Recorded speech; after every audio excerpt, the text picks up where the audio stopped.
Hi, my name is Terryn Queen. I am 26 years old and I'm originally from San Angelo, Texas.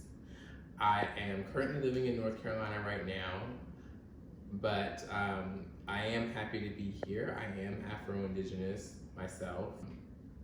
I think of it this way: as before the colonizers came here, we could drink out of any river, any lake, anywhere we wanted to. But then when the colonizers came and spreaded all their disease, built their factories, and polluted all the water, then had the pigs, which us indigenous people call swine, eat up all the crops that us indigenous people had, which then changed the environment of what America was already, in terms of again, our indigenous food, the air quality from the factories, the water pollution, the killing of our own animals, not just the pigs eating the food, but they killed off all our buffalo, which then made us be reliant on them. All of that goes not just into climate change with the climate and environment of America changing, but then to the injustice of indigenous people being pretty much deprived of their food source and deprived of their rights on their own land. Right now, I have a lot of family and indigenous relatives who are fighting for Stop Line 3, which is the pipes that are going into the big lakes and rivers and oceans that is pretty much then leaking and polluting that water and lessening the water, not just for us indigenous people, but for everyone. And without water, we can't live. So out of the 4 R's, there are 2 that I relate to the most. That is reimagine and resist. I say resist because for the past a couple of months to a year, I have been fighting against the white supremacist systems in terms of blood quantum in the indigenous community, fighting against white supremacist systems in terms of Black women at the hands of police and at the hands of their own men. I've been fighting against, again, climate change in terms of how we are taking care of certain things that are affecting our earth, because the earth is always going to be here. We as people aren't going to be here for very long. Our water is important, our air quality is important, our animals are important, the plants are important. Everything that is here is what us humans need to live.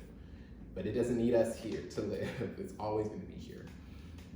And I've been fighting against that and for that. I've been fighting for it, but against what's trying to stop it. And the people that speak against that, and because they want to keep these white supremacist or just colonial structures in place. In terms of reimagine, one thing that really got me with that is in terms of culture, in terms of identity. Once we all come together as people, regardless of our differences in culture, and know who we are, is how things are going to change. And these breaking generational curses is a big thing for me. So, what resilience is to me and looks like to me is, first, the definition for me is being able to withstand anything that comes your way, no matter how bad it is.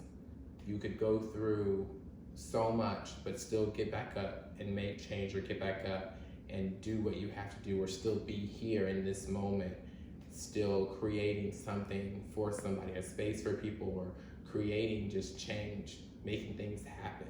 For example, we always say that our Black women and our indigenous women are resilient because Black women are one of the most disrespected women here, along with indigenous women. Both are the most disrespected women in America.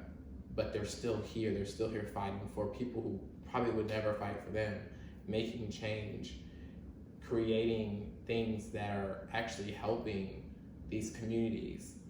And resilience is something that looks like people going out to Stop Line 3 from wherever they are. If you're in Texas, going all the way to Minnesota or Montana, South Dakota, North Dakota, and going to the pipelines and fighting with indigenous people.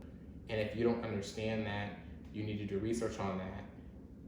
And if you don't want to understand it, just stay out of our way. things like that, and being resilient and not caring what that's going to do to you. Because there's a lot of people too that like to stay quiet and not say anything because they're afraid of the repercussions. But resilience is not caring and understanding that whatever comes your way, you're going to be all right.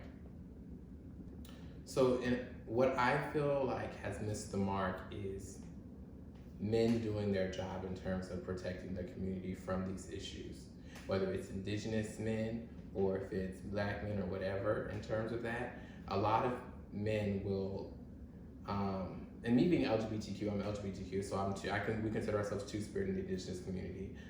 When I speak of heterosexual males, they will post whatever they want to post and make it sound nice and, oh yeah, this is activism, when you're not really doing anything but talking, but have the right to criticize women about this and that, and criticize, two-spirit individuals when we speak out about this and that, what if it's not to their liking, when it's not doing anything to help with climate change or any issue at all.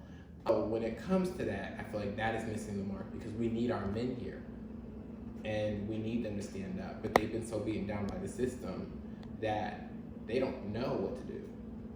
But it has to get to this point now where it's like, we need you guys like now, because if not, we're just not gonna be going anywhere. I mean, women have done a lot, and so have LGBTQ folks, but we can only do so much, and we're getting tired. Being Afro-Indigenous, a lot of Afro-Indigenous people are left out of the conversation. We're left out of representation, whether it's in film, whether it's, in music, in contributions, anything. We're left out. It's not coincidental. It's not, an accident. It's on purpose. So to me, what it means to be African and Indigenous is that I come from two very strong communities.